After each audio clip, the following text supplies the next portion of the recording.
So this is a really good question. So in games, this individual thinks about throwing harder, thinks about velocity, right?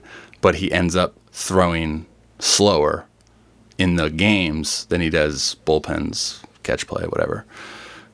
So it's like a double negative, right?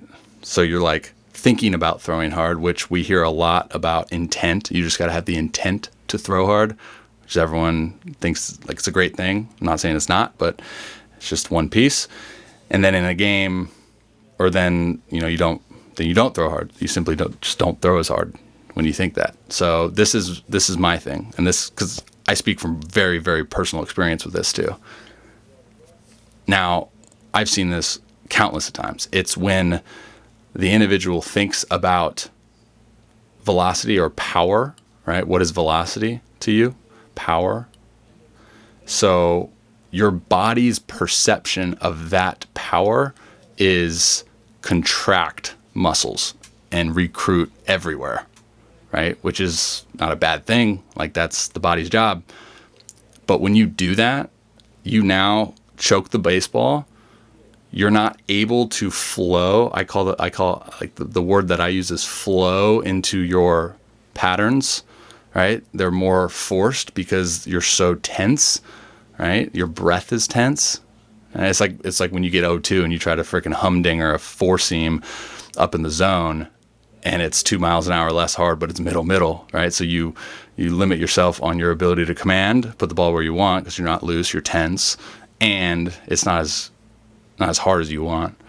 So that's what I've seen more oftentimes than not is you get tense and you don't try to tense up, but when you perceive like power and velocity, your body responds by giving you like this very contracted muscle tense feeling, and that limits a lot of really, really good things that happen during your throw when you're chilling, you're loose, you're lax, right? It's the same kind of conversation that I have with guys when they say, hey, how come I can throw freaking anywhere I want in a bullpen setting, but then I go on a mound and I can't? It's kind of the similar thing, right? Like you're very loose, you're very chill, you're lax, you're flowing into your slots, and your timing is flawless. And then when you try to change that, everything gets thrown off. So my cue that I learned pretty early on in my career was like any time that I thought I'm going to blow it by somebody, which was not a whole lot early on, but later on it was, I literally overemphasized loose is strong, right? Loose is strong, strong is weak. So instead of doing like, oh, it's 0-2, I'm going to blow it by the guy, and going like this and tight grip on the baseball and I'm going to separate aggressively and then whatever, I overemphasize like real loose on the baseball, real loose with the arm, real loose with the wrist. And then that allowed me to throw it harder, right? With just obviously more arm acceleration. So that's a huge piece, and I hopefully you guys can take something from that. So